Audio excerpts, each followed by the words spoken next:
Hello friends, my name is Dil Sandhu and I'm a CICC licensed immigration consultant based out of Ontario, Canada. Today we will talk about don'ts and do's for international students who have just completed their studies. Why am I emphasizing on the don'ts? Because that will get you in trouble and most people do some violations or non-compliance with the act, and that can lead to your exclusion order and many other issues. So make sure you go through this video carefully and you might find something really useful to your benefit. So let's go right into it. Don'ts and do's for international students who completed studies. So first thing, if you have received either a completion letter or a transcript, whichever is earlier, and you haven't applied for the postgraduate work permit yet, you should stop working immediately. You cannot work, right? And if you received your completion letter and transcript and you have applied for the postgraduate work permit, but you were on a maintained or implied status, which means, for example, you are currently on a maintained status because you applied for extension of your study permit, or you are on a vista record, then you should stop working immediately and you cannot work unless you receive the postgraduate work permit. And if you have completed your studies but didn't receive the completion letter or transcript yet, you cannot work full time. You can only work up to 20 hours. So this is a scenario. For example, let's say you have completed the last exam, but you haven't received the letter of completion yet. So between that time to your receiving the completion letter, you can still work 20 hours.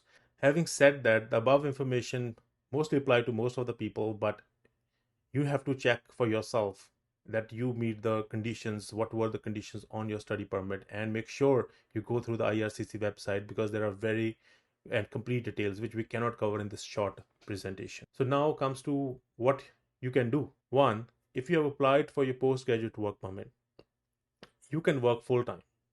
So for example, you were on a study permit and now you have applied after receiving the completion letter, you have and transcript, you have applied for the postgraduate work permit. Now you can work full time. There's no problem unless you were a maintained status, which we have discussed in a previous slide.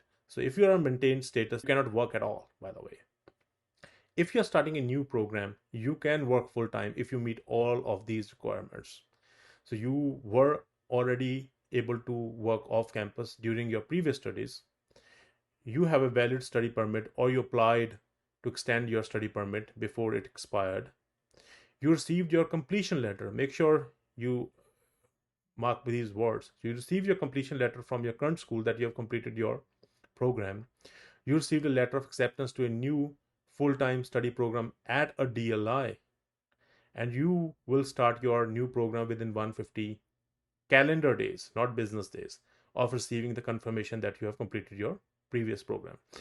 Let's say your program is starting after 150 calendar days. In that case, you can only work full time till the first 150 days.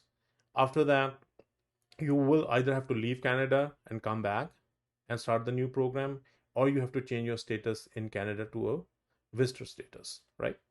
As a bonus, let's talk about the eligibility for postgraduate work permit. One, you must currently hold valid temporary status or have left Canada. You have completed an academic, vocational, or professional training program at an eligible institution in Canada that is at least 8 months in duration, leading to a degree, diploma, or certificate. And you have maintained full-time status in Canada during each of the academic session of the program. There are a few exceptions, for example, such as leave from studies or a final academic session in which you could be studying part-time.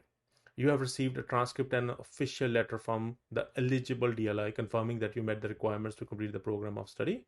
You applied within 180 days of the date of applying for the postgraduate work permit. You also need to meet one of the following criteria.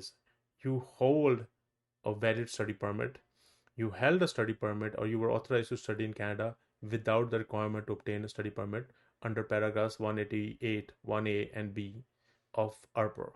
If you need my help, my contact information is 437-848-7200. This is both my cell number and my WhatsApp. And my email is info@immigration, and my YouTube handle is @realdilsandhu. If you find this video useful, please do like and subscribe to my channel. And thank you so much and wish you all the best.